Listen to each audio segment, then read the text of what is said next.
Jamie, do you see that as a point drop tonight? I think without doubt we've dropped points tonight. We're at home. We want to be up there in the league, so we shouldn't be dropping points to teams like Curzon Ashton. No disrespect to them, because Cunning's assembled a good side there. But I thought in the first half especially we were very strong. We moved the ball really well. We created opportunities. They've scored a fantastic goal. Sometimes you've got to hold your hand up. He's cut inside from the second phase.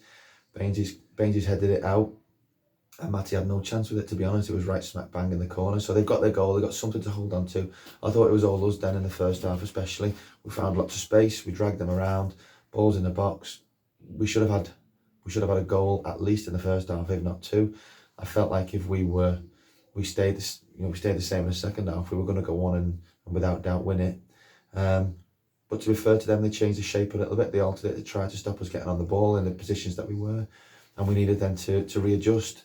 We probably didn't readjust early enough to it. So disappointing that we didn't create as many opportunities in the second half, but we still had more than enough to go on to win the game. The sending off in the last, I don't know what it was, probably 15, 20 minutes perhaps, has probably shifted the momentum a little bit for them. But the lads then had dug deep. We left quite a positive formation to try and get up the pitch. But, in the end, probably a fair result, with the fact that they had the last sort of 20 minutes that we had to hold on a little bit. Is the difference between earlier in the season and now, is there's the belief, if we go a goal behind, that we can now drag ourselves back into games and go on and pick up points and win games? Yeah, I think we've shown that today, and we've shown it over the last 4 or 5 games. I think maybe think about the Peterborough game and the Wigan in particular, then we've been able to do that, and it's given the lads a lot of confidence. I was already confident with the players that I've recruited, but I think they're becoming a lot more confident with each other. The team morale is very high. They're disappointed in there because they know that, again, without being disrespectful, we should at home be beating most sides. And I think with the way that we performed in the first half, we should be going on and beating Curzon. But the lads are believing themselves. We've made a few changes today. We've got Adam Henley's got involved. Lewis has started the game. We've got Tommy started the game. So, we've moved a few things around a little bit to try and give a few opportunities. There's still lads chomping at the bit, waiting to get in the side.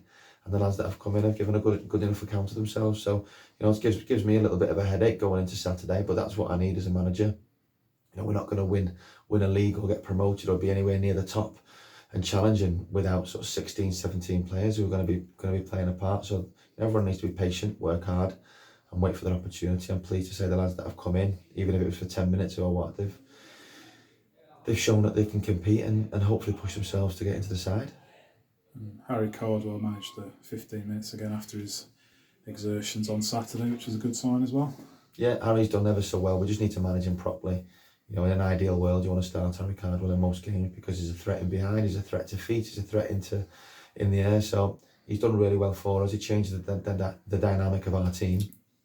But at the same token, he's had a really long-term injury. He's had a hamstring problem. His calves have been a little bit tight, so we made the collective decision today just to leave him out.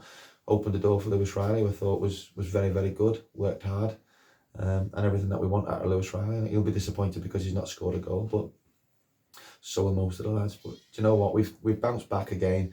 We've scored our goal in the second half. We look like we might go on and perhaps win it. The momentum shifted a little bit with the red card, and we've more than hung in there. And looking ahead now, obviously the games are coming thick and fast up to Christmas and New Year.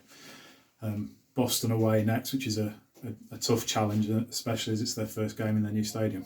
Yeah, they'll be well up for it. And Boston again have assembled a really strong side, good resources that they've got over there. Signed some really top players who've played at a much higher level. So there's no tougher test, I don't think, at this moment in the league to go away to Boston, especially in the new ground. So I'm sure they'll be up for it. But our lads have shown again that they can compete, they can be strong against League One opposition and against some good sides in this league as well. We've not all the stats look good for us. We're scoring, we're at least creating more opportunities than I think every side we've played against, bar one. I think that was Gloucester this year. We've created more opportunities. So there's a lot of positive things about us. Really pleased with the lads today again to bounce back, and I'm sure that they're going to get themselves up for the game. I'm sure we're going to be ready to go to Boston and give them a really good game.